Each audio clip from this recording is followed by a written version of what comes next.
YouTube channel medical and nurses है। आज हम बात करेंगे गायनेकोलॉजी और मिडवाइफरी के ऐसे क्वेश्चंस की जो नर्सिंग में आते ही आते हैं, साथ ही साथ कम्युनिटी के क्वेश्चंस की। तो जिनका भी अपकमिंग टाइम में एग्जाम है उन सभी के लिए क्लासेस बहुत ही ज़्यादा हेल्पफुल रहने वाली हैं। दूसरी चीज़, कुछ दिनों से आपकी क्लासेस कंटिन्यू नहीं हो पाई हैं कुछ मेडिकल रीजंस के कारण, बट अभी आपकी क्लासेस अब कंटिन्यू रहेंगी। जो भी लोग अपकमिंग टाइम में एमपी का पेपर दे रहे हैं, other state CHO NHM paper दे रहे हैं, आपको पीडीएफ फॉर्मेट में सभी पेपर सभी क्लासेस अवेलेबल हैं। आप मेरे व्हाट्सएप नंबर पर कांटेक्ट करके पीडीएफ फॉर्मेट में पेपर्स और स्टडी मटेरियल परचेस कर सकते हैं, जिसमें आपको 40 CHO NHM paper plus 13 series है। इसका चार्ज आपको 400 रुपीज रहेगा। 40 पेपर मतलब आपके 4000 क्वेश्चन सभी सॉल्व रहने वाले हैं और 13 सीरीज पर सीरीज 50 क्वेश्चन रहेंगे। और जो लोग एमपी का पेपर दे रहे हैं तो एमपी वालों के लिए 16 paper MP NHM plus CHO plus 13 series. और यदि आप ओनली एमपी बस के पेपर्स लेना चाहते हैं जिसमें MP NHM, MP CHO, MP PEB, group 5, GMC, ये सभी पेपर्स भी आपको अवेलेबल हो जाएंगे, जिसमें आपके 30 पेपर्स से ज़्यादा पेपर रहेंगे। तो वो पेपर्स भी आपको परचेस करने होंगे। चलिए आज की क्लास को हम स्टार्ट करते हैं। तो यहाँ पे सबसे पहला क्वेश्चन है, ये क्वेश्चन मैंने आपको शॉर्ट में भी भेजा था, मोस्टली लोगों ने आंसर नहीं दिया है, ओनली लाइक किया है। क्वेश्चन है यहाँ पर, a girl age 21 years said that her menstruation has stopped for last 3 months. This condition is called. तो एक 21 साल की लड़की है, उसने बताया कि पिछले 3 महीनों से उसके पीरियड्स आना बंद है। इस स्थिति को क्या कहा जाता है? इनफर्टिलिटी, डिस्मेनोरिया, एमनोरिया या फिर फाइब्रॉइड। तो एक 21 साल की लड़की है, कहती है उसके पीरियड्स आना बंद हो गए हैं, 3 महीने से नहीं आए। तो आप क्या कहेंगे? डिस्मेनोरिया का मतलब तो होगा क्या? Painful menstruation. क्या है? पेनफुल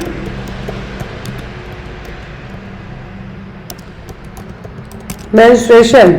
फिर इनफर्टिलिटी, इनफर्टिलिटी में क्या है? Inability to conceive, inability to conceive. फिर आता है एमनोरिया, तो मतलब यहाँ पे क्या है? एब्सेंस है पीरियड। अब यहाँ पे क्या होगा? क्या होगा है?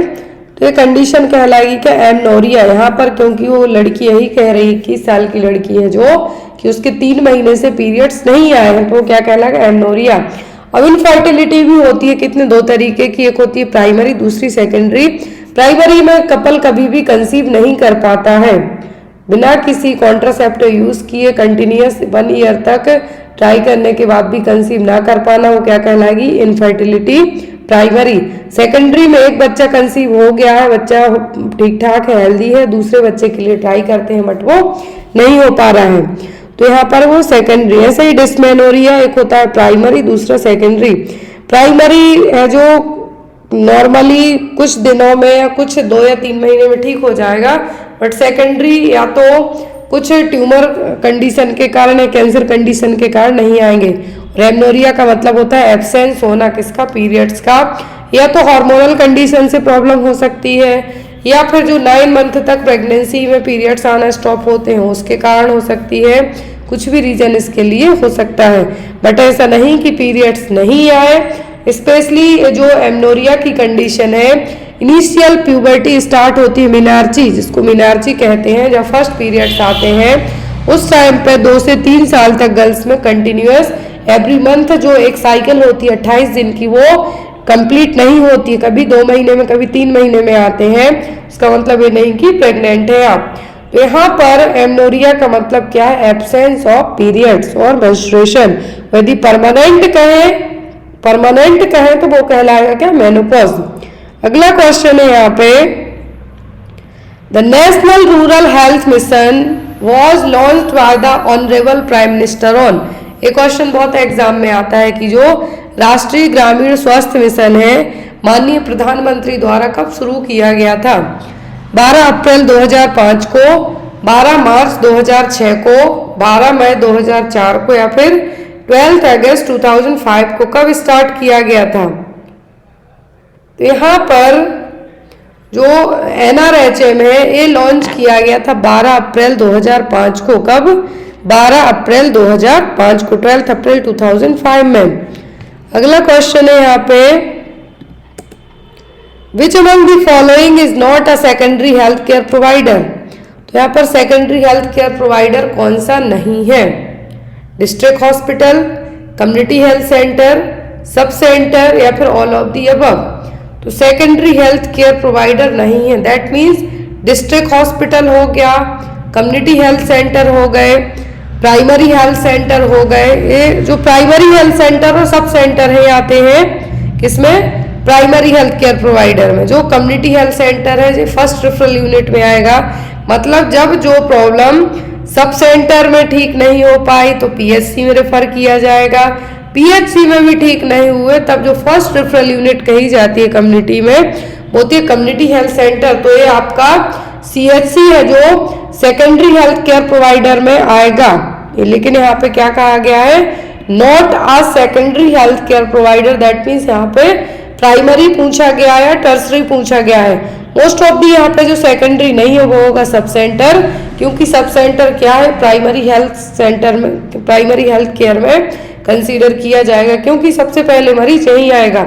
अब यहाँ पे इसका पॉपुलेशन नॉर्म्स की बात करें तो सब सेंटर में पॉपुलेशन नॉर्म्स होता है 3000 से 5000 तक। मतलब यदि पहाड़ी इलाका है, उबड़ खाबड़ इलाका है तो 3000 जनता में एक सब सेंटर, यदि प्लेन एरिया है तो 5000 के लिए। नेक्स्ट है question, which among the following is not a official organs of the health system at the national level. निम्नलिखित में से कौन सा राष्ट्रीय स्तर पर स्वास्थ्य प्रणाली का आधिकारिक अंग नहीं है? Ministry of health and family welfare, directorate general of health services DGHS, central council of health and family welfare, या फिर comptroller and health auditor general of India. तो यहाँ पे कहा है कि नेशनल लेवल पर जो एक पार्ट नहीं है किसका? हेल्थ केयर डिलीवरी सिस्टम का। तो ministry of health and family welfare है, DGHS है, central council for health and family welfare है, लेकिन comptroller and health auditor general of India इसका हिस्सा नहीं है। जो आपने सेकेंड ईयर में कम्युनिटी में पढ़ा हुआ है और फाइनल ईयर में वही है जो आपने चार्ट वाइज पढ़े हुए हैं कि किस लेवल पर कौन है जो हेल्थ केयर डिलीवरी सिस्टम में मुखिया के तौर पे रहेगा। जैसे PHC का कहते हैं हम तो कौन होता है वहाँ पर? Chief medical officer. वैसे ही यहाँ पे आपको पूरा सेंट्रल लेवल से सेंट्रल, फिर state level, district level, block level, इस तरीके से जो पूरा हेल्थ केयर डिलीवरी सिस्टम है वो पढ़ना है। नेक्स्ट वन, हाल ही में किस मंत्रालय ने कुपोषण को नियंत्रित करने के लिए आयुष मंत्रालय के साथ एक समझौता किया है? Which ministry has recently linked an agreement with the ministry of AYUSH to control the malnutrition. कुपोषण को कंट्रोल करने के लिए आयुष मिनिस्ट्री ने, जो मिनिस्ट्री ऑफ आयुष है, इसने एक एग्रीमेंट साइन किया है किसके साथ? एग्रीकल्चर एंड फार्मर वेलफेयर के साथ, हेल्थ एंड फैमिली वेलफेयर के साथ, एजुकेशन के साथ, या फिर वुमेन एंड चाइल्ड डेवलपमेंट के साथ। तो जो एग्रीमेंट किया गया है वुमेन एंड चाइल्ड डेवलपमेंट के साथ। कुपोषण बच्चों में और महिलाओं में, मेनली बच्चों में कुपोषण की समस्या होती है, तो जो यहाँ पे मिनिस्ट्री रिस्पॉन्सिबल है वो क्या है?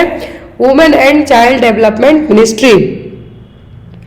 नेक्स्ट है यहाँ पे, which among the following year government of India conceived the annual health survey. निम्नलिखित में से किस वर्ष भारत सरकार ने वार्षिक स्वास्थ्य सर्वेक्षण की कल्पना की?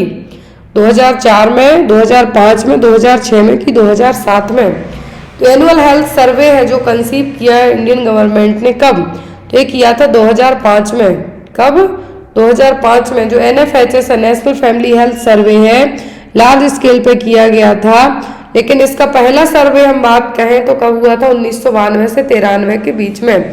फर्स्ट सर्वे हुआ था 1992 से 93 के बीच में, लेकिन जो एनुअल हेल्थ सर्वे है वो कब हुआ था पहली बार? जो यहाँ पर क्या कहा गया है कि कंसीव किया एनुअल हेल्थ सर्वे कब? 2005 में, लेकिन पहला NFHS पूछे तो कब हुआ? 1992 से 93 के बीच में। नेक्स्ट वन, पहली जनसंख्या नीति और फर्स्ट पॉपुलेशन पॉलिसी है जो कब स्टार्ट की गई थी? 1976 में 1978 में, 1952 में कि 1987 में? तो पहली population policy, first population policy कब स्टार्ट की गई थी? प्रोग्राम पूछे तो वो अलग है, लेकिन पॉलिसी की बात की गई है। तो पहली जो पॉपुलेशन पॉलिसी थी वो आई थी कब? 1976 में। पहली जनसंख्या की जो पॉपुलेशन जो नीति थी या फिर पॉपुलेशन पॉलिसी कह सकते हैं आप, वो आई थी 1976 में। फैमिली प्लानिंग प्रोग्राम आया था 1952 में। कब? 1952 में फैमिली प्लानिंग प्रोग्राम आया था। नेक्स्ट क्वेश्चन है आपको, which is the first country who started the national family planning programme? राष्ट्रीय परिवार नियोजन कार्यक्रम प्रारंभ करने वाला पहला देश कौन सा है? कौन सा देश है जिसने सबसे पहले राष्ट्रीय परिवार नियोजन कार्यक्रम को शुरू किया था? चाइना ने, यूएसए ने, रशिया ने कि इंडिया ने? तो सबसे पहला नेशनल फैमिली प्लानिंग प्रोग्राम क्या है? National family planning programme start करने वाला देश था हमारा भारत। कौन था? भारत, जिसमें सबसे पहले 1952 में ही national family planning programme start कर दिया था। और यहाँ पर यदि हम बात करें तो नाउअडेज इंडिया की जनता चाइना से ज़्यादा है, लेकिन पहले एग्जाम में आता था कि बेस्ड ऑन पॉपुलेशन कौन सा देश है जो सबसे ज़्यादा पॉपुलेशन वाला है, तो वो चाइना था। लेकिन अभी यदि पूछा जाए तो आपको भारत के लिए मार्क करना है। नेशनल फैमिली प्लानिंग प्रोग्राम का नाम बदल के कर दिया गया नेशनल फैमिली वेलफेयर प्रोग्राम 1977 में। तो इसमें से आपको जो 4 क्वेश्चन पढ़े हैं आपने, एक पॉपुलेशन पॉलिसी आता है, आपको फैमिली प्लानिंग प्रोग्राम आ सकता है, पहला देश कौन सा है जिसने फैमिली प्लानिंग प्रोग्राम स्टार्ट किया, तो वो इंडिया, और रीनेम क्या कर दिया फैमिली प्लानिंग प्रोग्राम का? तो रीनेम है नेशनल फैमिली वेलफेयर प्रोग्राम, जो कि 1977 में नाम बदल दिया गया था। Next is transformation of one type of cell into another type is called. तो एक सेल का किसी दूसरी सेल में ट्रांसफॉर्मेशन होना, परिवर्तन होना क्या कहलाएगा? हाइपरप्लासिया, मेटाप्लासिया, डिस्प्लासिया, फ्रेनाप्लासिया। ये आपने सभी जो टर्मिनोलॉजी है ऑन्कोलॉजी में पढ़ी हुई है। जो जब सेल्स में जो डिवीजन होता है, सेल्स की साइज बढ़ेगी, नंबरिंग बढ़ेगी, वो है यहाँ पे। तो ट्रांसफॉर्मेशन होना एक सेल का दूसरी सेल में, तो ये कहलाता है क्या? मेटाप्लासिया। क्या है? मेटाप्लासिया। प्लासिया का मतलब होता है बढ़ना, तो यहाँ पर क्या है? मेटाप्लासिया। एक प्रकार की कोशिका तो का दूसरी प्रकार की कोशिका में चेंज होना, परिवर्तन होना, ट्रांसफॉर्मेशन होना क्या कहलाएगा? मेटाप्लासिया। क्या होगा? ये देखिए मेटाप्लासिया। नॉर्मल सेल्स इस तरीके से रहेगी। एट्रोफी मतलब सेल की साइज क्या है? श्रिंक हो रही है। क्या हो रही है? श्रिंक हो रही है और छोटी हो रही है। तो जैसे यहाँ पे कहा एनाप्लासिया, तो यहाँ पर सेल साइज क्या हो रही है? छोटी हो रही है नॉर्मल से। फिर हाइपरट्रॉफी। हाइपरट्रॉफी का मतलब है कि सेल की साइज का बढ़ना। क्या है? सेल की साइज का बढ़ना। और यहाँ पर हाइपरट्रॉफी, ट्रॉफी का मतलब क्या है? साइज बढ़ेगी सेल की। प्लासिया का मतलब क्या है? सेल की नंबरिंग 2, 2 से 4, 4 से 8 होगी, जो कि मेटास्टेसिस ट्यूमर में होती है। मेटाप्लासिया में क्या होगा? One cell type to another, एक सेल टाइप है जो दूसरी सेल में क्या होगी? कन्वर्जन होगा। और डिस्प्लासिया का मतलब है कि अनअरेंज तरीके से ग्रोथ होना सेल्स का। और ये सभी चीजें देखने को मिलती हैं किसमें? मेटास्टेटिक ट्यूमर में। और दैट मींस सेल क्या है? श्रिंक हो रही है, सेल की साइज कम हो रही, घट रही है। हाइपरट्रॉफी मतलब सेल की साइज बढ़ रही, increase the cell size. Hyperplasia का मतलब है नंबरिंग बढ़ रही, इंक्रीज सेल नंबर। मेटाप्लासिया का मतलब है conversion of one cell type to another, एक सेल का दूसरी सेल में कन्वर्जन होना कहलाता है मेटाप्लासिया। और डिस्प्लासिया का मतलब है एक सेल का बहुत ही डिसऑर्डर तरीके से, गलत तरीके से, बहुत फास्ट तरीके से ग्रोथ करना, तो क्या है? Dysplasia. Next one, 16-year-old preemie gravid patient admitted with severe pregnancy-induced hypertension, giving intravenous magnesium sulfate. Nurse obtained which of the following information? एक क्वेश्चन की MgSO4 देने के बाद है जो क्या चीज आप चेक करेंगे या फिर क्या साइड इफेक्ट हो सकते हैं, आपको एग्जाम में भी आया है, मेंस नॉर सेट में, प्री में भी आया था, मेंस में भी आया है। क्वेश्चन है गंभीर गर्भावस्था प्रेरित उच्च रक्तचाप के साथ भर्ती 16 वर्षीय प्रीमी ग्रेविड रोगी को अंतःशिरा मैग्नीशियम सल्फेट दिया जाता है। नर्स को निम्नलिखित में से कौन सी जानकारी प्राप्त करनी चाहिए? तो MgSO4 और मैग्नीशियम सल्फेट का ड्रग ऑफ चॉइस है प्रेगनेंसी में बढ़ने वाले BP के लिए। तो यहाँ पे बात की जा रही प्रेगनेंसी इंड्यूस्ड हाइपरटेंशन। तो अब इसको ट्रीट करने के लिए मैग्नीशियम सल्फेट दिया गया है। यदि ओवरडोज होता है तो अब कैल्शियम ग्लूकानेट दे देंगे एंटीडोट के तौर पे। लेकिन यहाँ पे कहा है कि अब क्या चीज ऑब्जर्व करेंगे, urinary output every 8 hour, deep tendon reflexes every 4 hour, respiratory rate every hour, blood pressure every 6 hour. क्या चीज आप चेक करेंगे? ओल्ड प्रीमी ग्रेविड पेशेंट में जो कि एडमिट है, सीवियर प्रेगनेंसी इंड्यूस हाइपरटेंशन हुआ है उसको तब। तो यहाँ पर आपको पता है कि जो रेस्पिरेटरी सिम्टम को यहाँ पर सीवियर साइड इफेक्ट के तौर पे कंसीडर किया जाता है मैग्नीशियम सल्फेट का। तो अगर रेस्पिरेटरी रेट एवरी आवर आपको चेक करना है, क्यों? इसके कारण MgSO4 के कारण क्या होगा, रेस्पिरेटरी डिस्ट्रेस होने के चांसेस हो सकते हैं। इसीलिए यहाँ पे आपको हर एक घंटे में क्या है, रेस्पिरेटरी रेट चेक करनी होगी। सीवियर साइड इफेक्ट पूछे मैग्नीशियम सल्फेट के MgSO4 के, तो वही रेस्पिरेटरी डिप्रेशन, रेस्पिरेटरी डिप्रेशन के लिए आपको बार बार हर एक घंटे में रेस्पिरेटरी रेट चेक करना है। Next one, 28-year-old lactating woman presented with fever, acute breast pain and swelling. Which one of the following organism caused this acute breast problem? 28 वर्षीय स्तनपान कराने वाली महिला को तीव्र बुखार, स्तन दर्द, सूजन की समस्या हुई है। निम्नलिखित में से कौन सा जीव इस तीव्र स्तन समस्या का कारण है? ऑप्शन में स्ट्रेप्टोकोकस, स्टेफाइलोकोकस, एंटेरोकोकस या फिर न्यूमोकोकस। पहली चीज जो बेस्ड ऑन द साइन हम बात करें कि ये है क्या, ब्रेस्ट पेन हो रहा है, स्वेलिंग है, फीवर है। तो ये सब जो फीवर आ जाए मतलब कुछ ना कुछ इन्फेक्शन है। तो अब यहाँ पर ब्रेस्ट में तो ये क्या कहलाएगा, मास्टाइटिस। ब्रेस्ट में होने वाला इन्फेक्शन, इन्फ्लेमेशन क्या कहलाएगा, मास्टाइटिस। इस मास्टाइटिस का मोस्ट कॉमन साइन क्या है, सॉरी कॉज क्या है वो, स्टेफाइलोकोकस। क्या है, स्टेफाइलोकोकस। तो यहाँ पर आपका आंसर भी क्या होगा, option number B.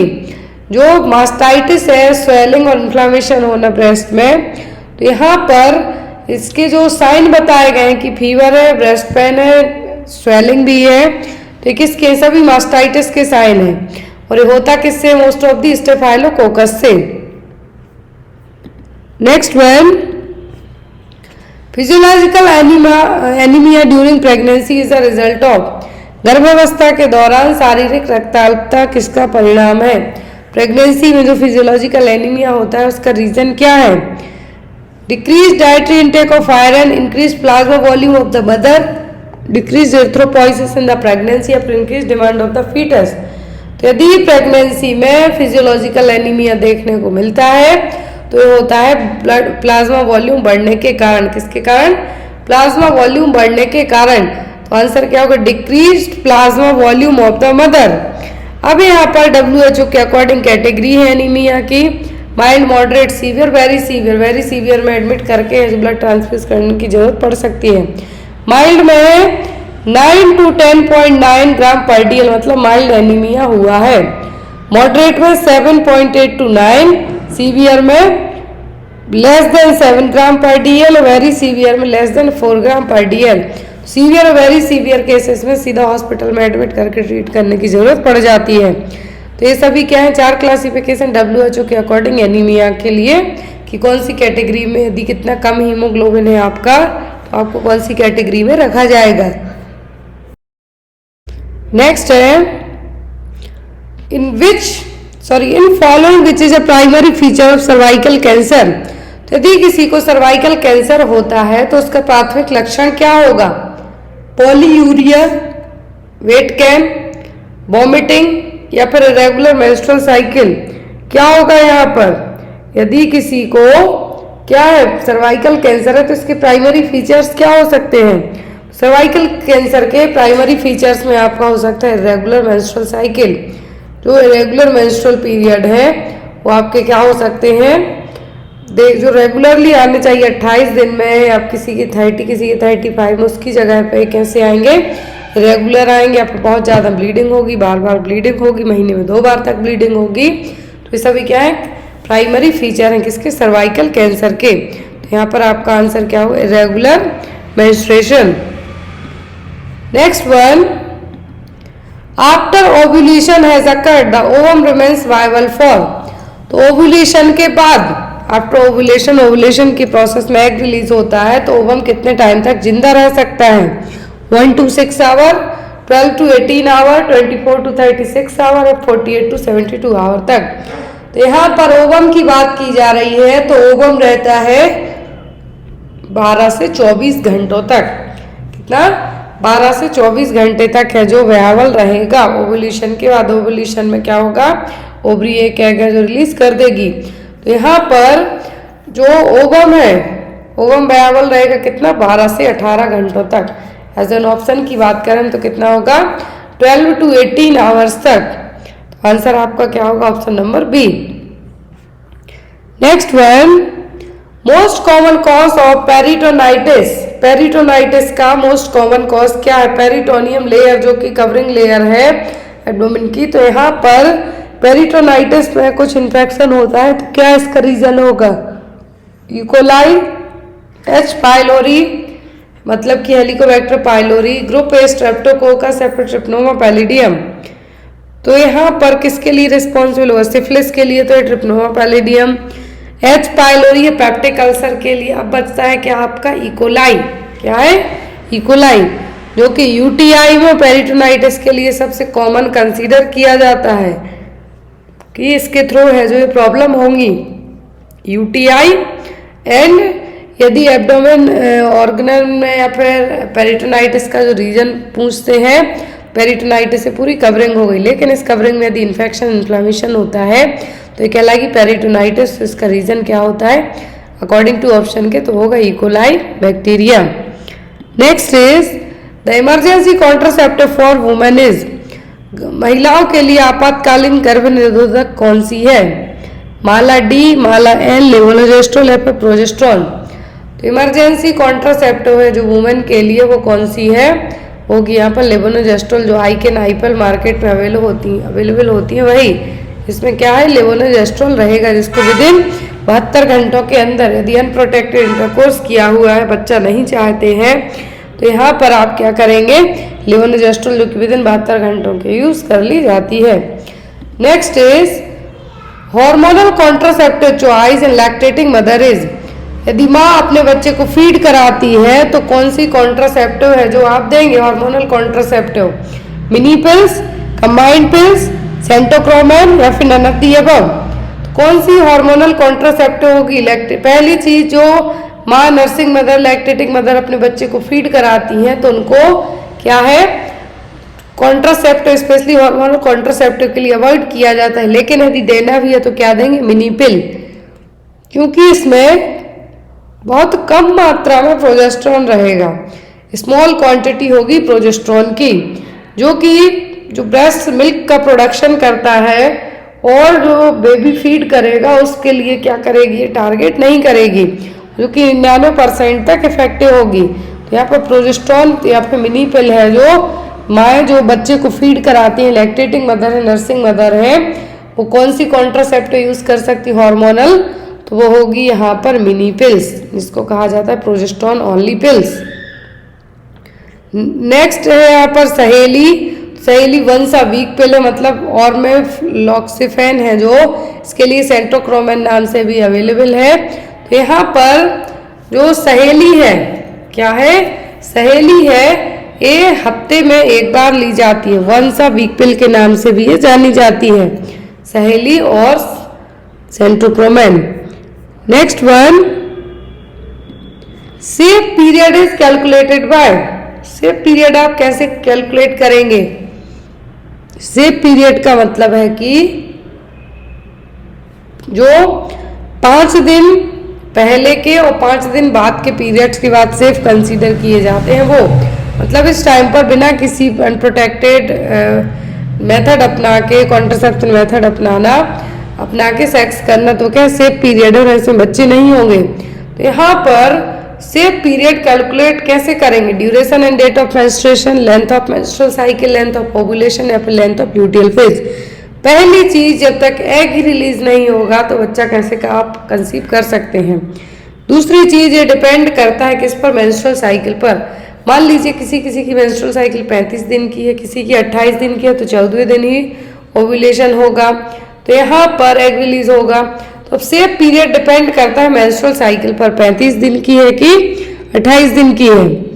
Next one, nurse is about to catheterize bladder of a pregnant lady. She should be aware that all the following facts about female urethra are true except, तो यदि एक nurse है जो catheterise करती है bladder को, pregnancy, lady pregnant है, तो यहाँ पर कैथेटराइजेशन के लिए सभी चीज़ें आपको सही पता है फीमेल यूरेथ्रा को लेके, किसी एक को छोड़कर।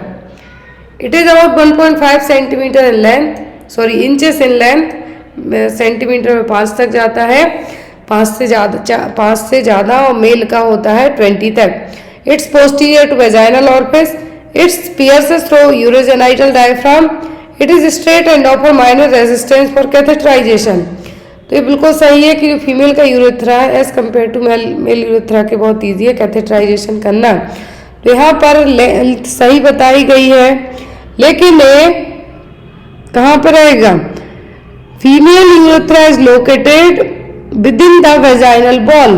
जो फीमेल यूरेथ्रा है वेजाइनल बॉल के अंदर साइड को रहेगा, और जो ओपनिंग है, क्या है ओपनिंग है, वो लेबिया में होगी। अब यहाँ पर जो ऑप्शन दिए गए हैं, अकॉर्डिंग टू दैट ऑप्शन के आपका आंसर क्या होगा? Option number B, it's posterior to vaginal orifice. Next one, premature separation of normally implanted placenta during the second half of pregnancy usually with severe hemorrhage is known as, आमतौर पर गर्भावस्था के दूसरे भाग के दौरान गंभीर रक्तस्राव के साथ सामान्य रूप से प्रत्यारोपित प्लेसेंटा का समय से पहले अलग हो जाना क्या कहलाता है? Placenta previa, ectopic pregnancy, incompetent cervix या फिर abrupt placenta. Normally implanted placenta है, समय के पहले डिटैच होना स्टार्ट हो जाए सेकेंड हाफ ऑफ प्रेगनेंसी में विथ सीवियर ब्लीडिंग के, तो ये कहलाएगा आपका एब्रप्शन ऑफ प्लेसेंटा। क्या है? Abruption of placenta. Incompetent cervix का मतलब है कि सर्विक्स का जो मुंह है उतना क्लोज नहीं रहेगा वीकनेस के कारण या कुछ अदर रीजन के कारण, ताकि प्रेगनेंसी में म्यूकस प्लग बन के बेबी अंदर ही सुरक्षित रहे। एक्टोपिक प्रेगनेंसी में जो बेबी का इम्प्लांटेशन है वो अदर देन यूट्रस में हो जाएगा, मोस्टली फेलोपियन ट्यूब में होता है, इसीलिए इसे ट्यूबल प्रेगनेंसी भी कहा जाता है। और प्लेसेंटा प्रीविया क्या है? प्लेसेंटा प्रीविया जो सर्वाइकल ओस के यहाँ की जो म्यूकस बनेगा सेंट्रल पार्ट से प्लेसेंटा क्या होगा? नीचे की तरफ आएगा, तो कहलाएगा placenta previa. Next is dryness of eyes is known as, आंखों का सूखापन किस नाम से जाना जाता है? पैटेलिज्म, हैलिटोसिस, ज़ेरोप्थेल्मिया, फिर ज़ेरोस्टोमिया। तो यहाँ पर ज़ेरोस्टोमिया, ज़ेरोप्थेल्मिया, हैलिटोसिस 3 एग्जाम में आते हैं। तो ज़ेरोप्थेल्मिया क्या? ड्राइनेस ऑफ आइस, जो कि होती है विटामिन ए की डेफिशिएंसी के कारण। क्या है? विटामिन ए की डेफिशिएंसी के कारण होगा ज़ेरोप्थेल्मिया, और इसमें आंखें क्या रहेंगी? ड्राई रहेंगी। हैलिटोसिस का मतलब है बैड ब्रीदिंग, जो सांस आप छोड़ेंगे तो दूसरे को स्मेल देगी, तो क्या है? हैलिटोसिस। है कि भारत में सबसे ज्यादा अंधेपन का फर्स्ट रीजन क्या है? तो है कंजक्टिवाइटिस, मोतियाबिंद। दूसरा रीजन कहें तो वो होता है रिफ्रैक्टिव एरर, अंधे होने का जो मेन रीजन है भारत में वो क्या है? पहला रीजन तो है यहाँ पर कि जो फर्स्ट रीजन है वो क्या है? कंजक्टिवाइटिस और मोतियाबिंद। दूसरा रीजन की बात करें तो वो रिफ्रैक्टिव एरर्स। नेक्स्ट है जो ज़ेरोप्थेल्मिया होता है विटामिन ए की कमी के कारण। मिशन परिवार विकास प्रोग्राम लॉन्च्ड, तो मिशन परिवार विकास प्रोग्राम कब आया था? ये कम्युनिटी का बहुत ही फेमस क्वेश्चन है। ऑप्शन में है आपको 2016, 1952, 1952, 2009 और 1971। तो जितनी भी यहाँ पर डेट जो सन दिए हुए हैं, ईयर्स दिए हुए हैं, इसमें कोई ना कोई प्रोग्राम आपका आया है। जैसे यहाँ पर 1971 में क्या आया था आपका एमटीपी एक्ट, क्या आया था एमटीपी एक्ट 1971 में medical termination of pregnancy act आया था। फिर अमेंडमेंट एक्ट इसके बाद आया हुआ था। फिर आपका आता है 1952। 1952 में भारत एक पहला जो कंट्री था जिसने पहली बार जो नेशनल फैमिली प्लानिंग प्रोग्राम भी आया था यहाँ पर, एंड साथ में अभी हमने स्टार्टिंग में पढ़ा भी है नेशनल फैमिली प्लानिंग प्रोग्राम। और यहाँ पर 2016 में आया था मिशन परिवार विकास। मिशन परिवार विकास लाया गया था कि जितने भी हाई फर्टिलिटी डिस्ट्रिक्ट है वहां पर पॉपुलेशन को किस तरीके से कंट्रोल किया जा सके उसके लिए आया था। और साथ ही साथ 19 एक और प्रोग्राम आया था, यदि आपको एग्जाम में आए तो इसी टाइम पर आया था कम्युनिटी डेवलपमेंट प्रोग्राम। ये भी आप याद रखें, कम्युनिटी डेवलपमेंट प्रोग्राम, जो कि गांव में जो भी डेवलपमेंट होना है उसके लिए प्रोग्राम है जो लाया गया था, कम्युनिटी डेवलपमेंट प्रोग्राम। 2016 में आया था मिशन परिवार विकास, 1952 में आया था नेशनल फैमिली प्लानिंग प्रोग्राम, और दूसरा यदि 1952 में ही पूछे तो वो था कम्युनिटी डेवलपमेंट प्रोग्राम। और 1971 में आया था medical termination of pregnancy act. According to that act 20 week तक की प्रेगनेंसी को ही अवॉइड किया जा सकता है, टर्मिनेट किया जा सकता है, आफ्टर दैट नहीं। ये देखिए यहाँ पर फिर जो हमने पढ़ा कि नेशनल फैमिली प्लानिंग प्रोग्राम में आया था 1952 में, इस प्रोग्राम का नाम बदल के रख दिया गया नेशनल फैमिली वेलफेयर प्रोग्राम 1977 में।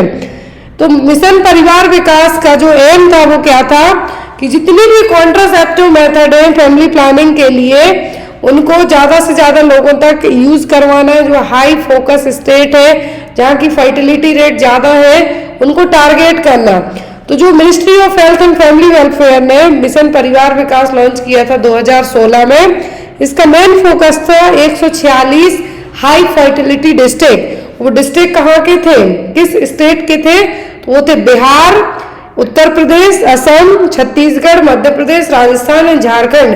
क्योंकि यहीं के कारण जो जनता है ज्यादा हो रही थी और जो यहाँ पर गरीबी है वो क्या है, वो भी पॉवर्टी भी ज्यादा है, तो इसीलिए इन स्टेट को टारगेट किया गया। इसके 146 डिस्ट्रिक्ट को इस प्रोग्राम के तहत लाया गया कि हमें 2025 तक जो फर्टिलिटी रेट है वो 2.1 तक लेके आनी है। नेक्स्ट है यहाँ पर क्वेश्चन,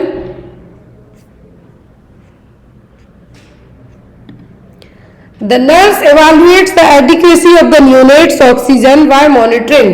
तो यदि एज अ नर्स आप बच्चे में ऑक्सीजन है जो प्रॉपर एडिक्वेसी है या नहीं, मतलब जितनी जरूरत है उतनी है नहीं, कहाँ से चेक करेंगे, कहाँ से इवैल्यूएट करेंगे आप? Cyanosis of hand and feet, pulse rate continuously, arterial blood gas, the percentage of oxygen received. तो एक न्यूनेट बेबी में इवैल्यूएशन कैसे करेंगे ऑक्सीजन का कि बच्चे में प्रॉपर ऑक्सीजन है या नहीं, तो वो होगा एबीजी से। किससे? आर्टेरियल ब्लड गैस एनालिसिस से। किससे? एबीजी से। साइनोसिस है जो बच्चे में हैंड और फीट में बस देखने को मिल रही है यदि, लेकिन सबसे पहले बच्चों में साइनोसिस की कंडीशन देखने को मिलती है, लिप्स के यहाँ से शुरुआत होती है। फिर यहाँ पर आपको चेक करना है ऑक्सीजन, तो ऑक्सीजन के लिए सबसे सही क्या होगा? Arterial blood gas analysis. Clear? Next one is the common type of fracture is seen in children. तो बच्चों में सबसे ज्यादा जो फ्रैक्चर होता है वो कौन सा होता है? Pots fracture, green stick fracture, clavicle fracture या फिर कोलेस फ्रैक्चर। तो सबसे कॉमन फ्रैक्चर की बात की जा रही है, वो भी बच्चों में। जो बच्चे जब गिरते हैं सबसे कॉमन फ्रैक्चर कौन सा देखने को मिलता है? तो बच्चों में सबसे कॉमन फ्रैक्चर होता है, यदि हम बोन की बात करें तो सबसे कॉमनली बच्चों की जो हड्डी टूटती है वो है radius ulna, radius ulna forearm की जो बोन्स है वो। कूलिस फ्रैक्चर जो कि radius close to the wrist है, यहाँ पर जो कूलिस फ्रैक्चर है वो है। लेकिन बच्चों में यदि बात की जा रही है तो यहाँ पर यदि इस पर्टिकुलर बोन पूछे तो आप रेडियस अल्ना कहेंगे, लेकिन कॉमन टाइप का फ्रैक्चर पूछे तो वो होता है ग्रीन स्टिक फ्रैक्चर, जिसमें एक बोन है क्या रहेगी?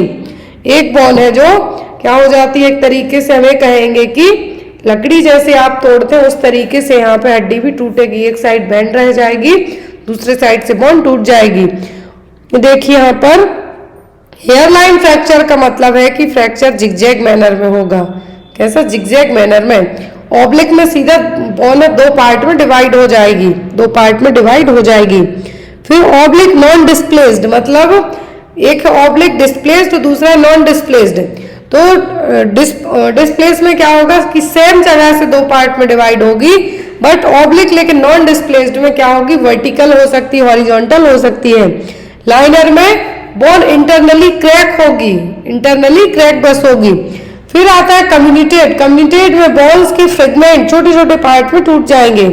फिर आता है स्पाइरल, तो स्पाइरल फॉर्म में टूटेगी, और सेगमेंटल में बोन एक से ज्यादा, दो से ज्यादा जगह से टूटेगी, तो वो कहलाता है सेगमेंटल फ्रैक्चर।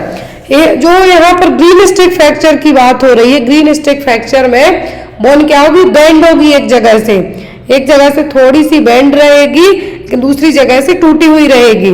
तो क्या है? बच्चों में सबसे कॉमनली देखने को मिलता है क्या? Green stick fracture. जैसे ग्रीन का मतलब यहाँ पर क्या है? जो ब्रांच ऑफ ट्री होती है वो ब्रेक होती है, तो यहाँ पर एक साइड से टूट जाएगी पूरी, लेकिन दूसरे साइड से बस बेंड रहेगी। Next one is catgut is made from intestine of. तो कैटगट है जो इंटेस्टाइन से बनते हैं, किसकी? डोमेस्टिक कैट की, जो पालतू बिल्लियां होती हैं। वाइल्ड कैट मतलब जंगली बिल्लियां। सीप या फिर हॉर्स। जितने भी जो कैटगट की बात की जा रही है वो कुछ ना कुछ एनिमल से रिलेट करते हुए बनेंगे। तो इंटेस्टाइन की बात की गई है तो बनेंगे सीप। भेड़ की हाथों से जो सर्जिकल सूचर के लिए जो नेचुरली जो डिग्रेडेड सूचर्स होते हैं, जो बॉडी क्या कर जाती है, आपको पहले होता था कि जो टाँके लगे उनको कट करवाना पड़ता था, बट अब एब्जॉर्बेबल लगते हैं, जो क्या कहलाते हैं? कैटगट सूचर, जो कि 90 दिनों में ऑटोमेटिक आपकी बॉडी इनको एब्जॉर्ब कर लेती है। तो यहाँ पर जो बनते हैं जो सूचर, जो कैटगट सूचर की बात की जा रही है, बनते हैं किससे? सीप की इंटेस्टाइन से। किससे? सीप की इंटेस्टाइन से। तो यहाँ पर आपका आंसर क्या होगा? सीप। नेक्स्ट वन इज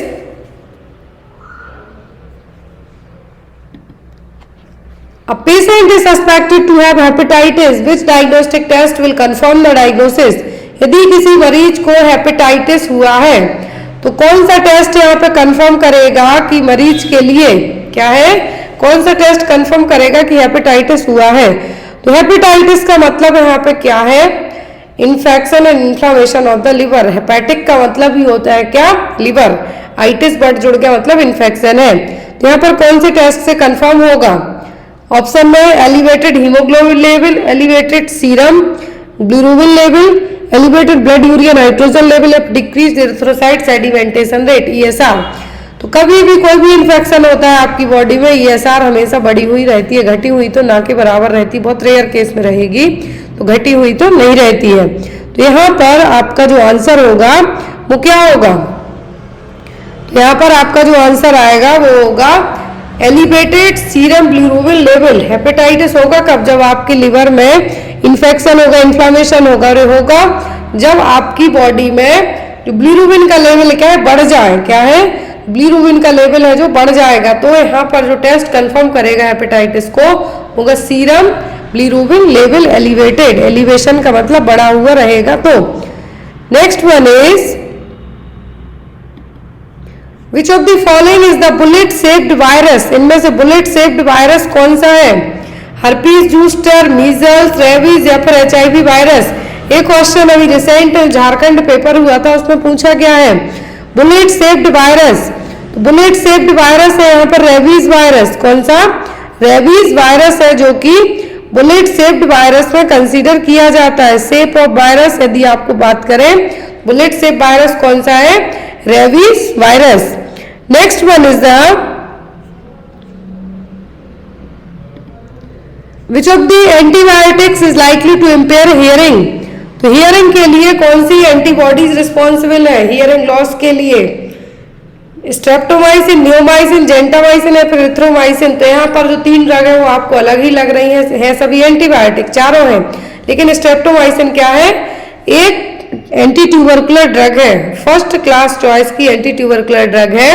और यहाँ पर ये जो ड्रग है एंटीबायोटिक के लिए, तो इसमें आपकी जो 8वें नंबर की जो वेस्टिबुलोकोक्लियर नर्व है वो यहाँ पे डैमेज कर सकती है। कौन? स्ट्रेप्टोमाइसिन। तो यहाँ पर आपका आंसर क्या होगा? Streptomycin. Next one is injectable contraceptive such as DMPA and NET-EN contains. तो जो DMPA है क्या है? DMPA है और नॉरहेस्टेरोन एनान्थेट है जिसको NET-EN नाम से जाना जाता है। तो इसमें क्या रहेगा? ये दोनों इंजेक्टेबल कॉन्ट्रासेप्टिव इंजेक्शन फॉर्म में अवेलेबल रहेंगी। Only estrogen, only progesterone, both estrogen and progesterone या फिर नन ऑफ द अबव।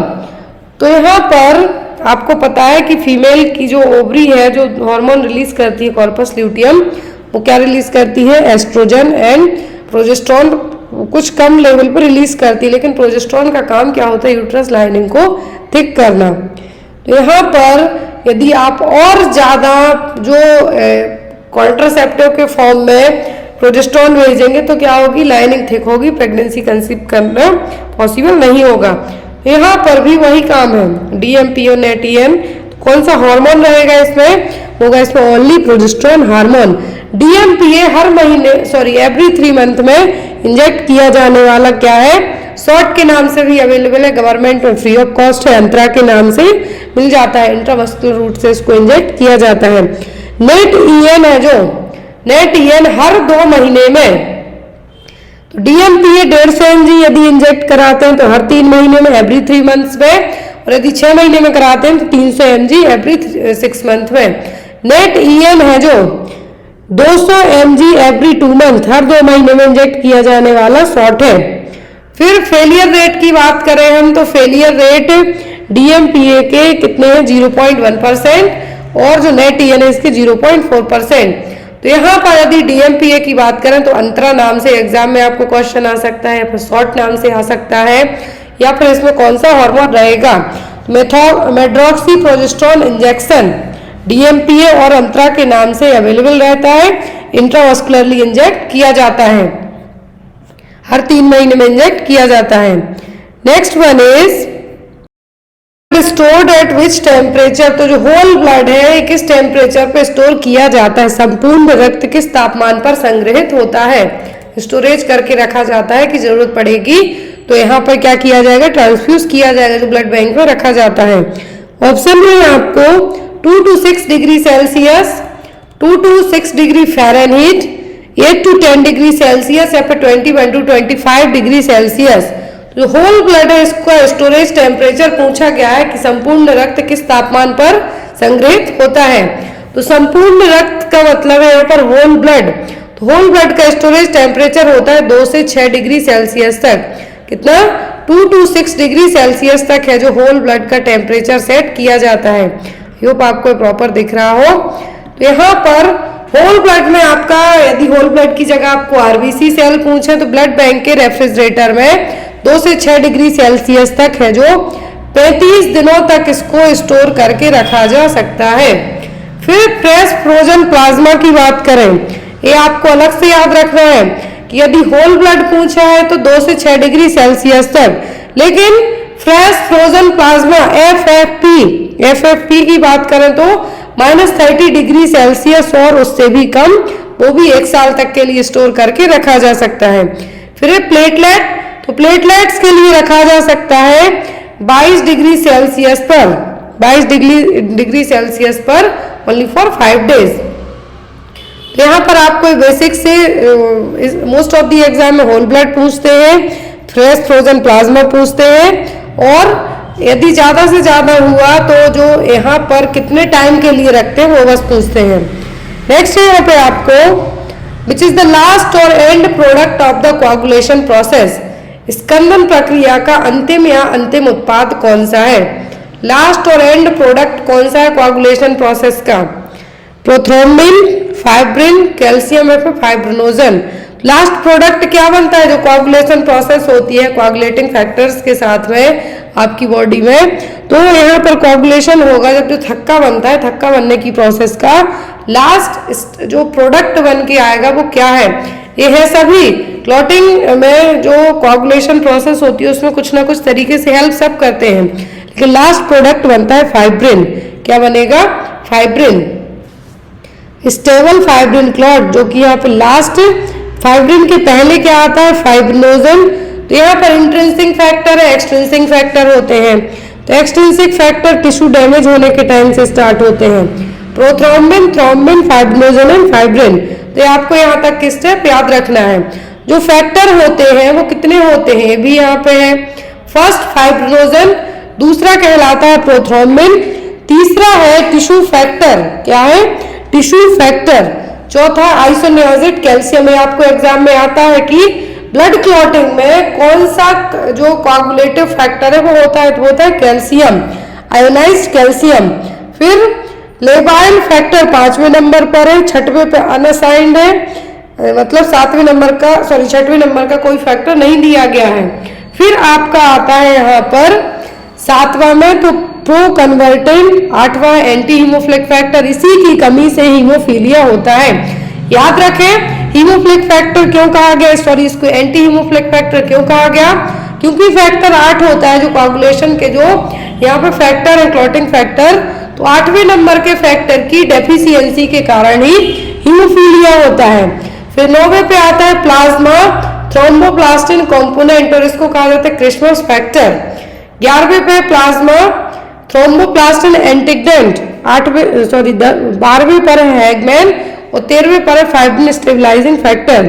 फिर यहाँ पर आपको मोस्टली जो अब यहाँ पे आपके क्लॉटिंग फैक्टर से एग्जाम में जो क्वेश्चन आते हैं, इसको आपको शॉर्ट में भी 5 मिनट के वीडियो में बता दिया जाएगा कि क्लॉटिंग फैक्टर से आपको क्या क्या आता है। पहला पीटी टाइम, ब्लीडिंग टाइम, और यहाँ पर आपको फिर आते हैं इसके फैक्टर, कैल्शियम कहाँ पे एक्ट करेगा, कौन सा हीमोफिलिक फैक्टर है, तो 8वें नंबर के फैक्टर को कंसीडर किया जाता है। लास्ट प्रोडक्ट क्या बनेगा, तो वो होगा फाइब्रिन।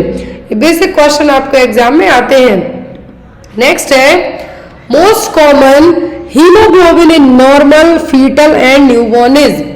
तो कौन सा हीमोग्लोबिन सबसे आम है, कॉमन है, नॉर्मल हीमोग्लोबिन है जो नॉर्मल फीटल है और न्यूबॉर्न बेबीज है। HbF, HbA, HbG या फिर नन ऑफ दी अबव। कौन सा फैक्टर है सबसे कॉमन नॉर्मल, फीटल और न्यूबॉर्न में, सबसे कॉमन हीमोग्लोबिन क्या है।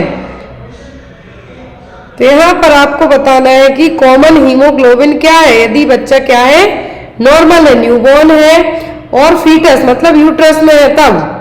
तो यहाँ पर फीटल हीमोग्लोबिन की बात कर रहे हैं हम, तो वो होता है HbF। क्या है, HbF है जो HbF, Hb का मतलब है यहाँ पर क्या, हीमोग्लोबिन। तो जो HbF हीमोग्लोबिन है वो बच्चों में पाया जाता है, किसमें, बच्चों में पाया जाता है। तो जो नॉर्मली है वो कौन सा है, वो HbF एडल्ट में पाया जाता जाएगा, और सॉरी न्यूबॉर्न बेबीज में और फीटल में क्या होगा, haemoglobin F, HbF alpha 2 gamma 2। लेकिन यदि एडल्ट्स में बात करें तो एडल्ट्स में पाया जाएगा ये कंप्लीटली रिप्लेस्ड हो जाएगा 1 ईयर के बाद, 6 to 12 मंथ की एज तक जो हीमोग्लोबिन HbF है रिप्लेस्ड हो जाएगा किससे, हीमोग्लोबिन A से, अल्फा 2 बीटा 2। पहले अल्फा 2 गामा 2 है HbF में, लेकिन फिर अल्फा 2 बीटा 2 जो चेन है यहाँ पर, जो हीमोग्लोबिन वाली चेन है यहाँ पर, वो क्या हो जाएगी, HbA, मतलब अल्फा 2 और बीटा 2। पहले होता है अल्फा 2 और गामा 2। तो यहाँ पर आपको याद रखना है कि फुल टर्म न्यूबॉर्न बेबीज में और फीटल लाइफ में जो हीमोग्लोबिन है वो क्या है, HbF मतलब फीटल हीमोग्लोबिन। फिर HbA में, HbA का मतलब है हीमोग्लोबिन इन एडल्ट। तो यहाँ पर एडल्ट में कौन सा होगा, HbA। Next one is which of the following blood cells plays an important role in blood clotting. Blood clotting में कौन सी सेल्स इंपॉर्टेंट रोल प्ले करती हैं, निम्नलिखित में से कौन सी रक्त कोशिकाएं रक्त का थक्का जमने में महत्वपूर्ण भूमिका निभाती हैं। थ्रोम्बोसाइट, न्यूट्रोफिल्स, ल्यूकोसाइट्स या फिर इरिथ्रोसाइट्स। इरिथ्रोसाइट्स का मतलब होता है रेड ब्लड कार्पसेल्स और रेड ब्लड सेल्स। क्या है, रेड ब्लड कार्पसेल्स और रेड ब्लड सेल्स। लिम्फोसाइट्स जो ल्यूकोसाइट है, न्यूट्रोफिल्स है, सभी लिम्फोसाइट्स के पार्ट्स हैं, टाइप है। तो जो लिम्फोसाइट्स है वो क्या है, वो कहलाती है व्हाइट ब्लड कार्पसेल्स। लिम्फोसाइट करती हैं आपकी हेल्प जब आपकी बॉडी में कोई बाहरी फॉरेन मटेरियल आ जाए तो लड़ने में हेल्प करेंगी। आपका जो ये कह सकते हैं कि डिफेंडर सेल है वो क्या है, वो है लिम्फोसाइट्स। फिर थ्रोम्बोसाइट्स मतलब प्लेटलेट्स, तो प्लेटलेट्स ही है जो ब्लड क्लॉटिंग में हेल्प करती हैं। तो यहाँ पर थ्रोम्बोसाइट्स को क्या कहा जाता है, प्लेटलेट्स। तो प्लेटलेट्स आपका और जो थ्रोम्बोसाइट है correct answer. Good attachment sign of breast feeding are all except, तो सभी गुड अटैचमेंट साइन है ब्रेस्ट फीडिंग के किसी एक को छोड़कर 4 कार्डिनल साइन कंसीडर किए जाते हैं गुड अटैचमेंट साइन के, कि बच्चा जो बेबी है प्रॉपर तरीके से ब्रेस्ट फीडिंग कर रहा है या नहीं। ऑप्शन में है baby's mouth widely open, lower lip turn inward, baby's chin touch the breast, majority of areola is inside baby's mouth. Good attachment sign की बात की जा रही है कि बच्चा प्रॉपर तरीके से फीड कर रहा है या नहीं। वो यहाँ पर होगा कि सबसे पहला बेबी का माउथ है जो वाइडली ओपन होगा, बड़े तरीके से मुंह खोलेगा। लोअर लिप हमेशा जो नीचे का लिप है बाहर की तरफ रहेगा, आउटवर्ड। बेबी का चिन है जो माँ के ब्रेस्ट को टच करेगा, और एरियोला का जो मोस्ट ऑफ द पार्ट है बेबी के मुंह के अंदर रहेगा। तो यहाँ पर गुड अटैचमेंट साइन होगा। अब एक्सेप्ट करके क्वेश्चन है, तो आपका आंसर क्या होगा। फर्स्ट तो बिल्कुल सही है कि बेबी का माउथ वाइडली ओपन होगा। थर्ड भी सही है कि ब्रेस्ट को चिन है जो ब्रेस्ट को टच करेगा। लास्ट है जो एरियोला बेबी के मुंह में रहेगा, मेजर पार्ट एरियोला का बेबी के मुंह के अंदर रहेगा। लोअर लिप है जो कहाँ रहेगा, आउटवर्ड।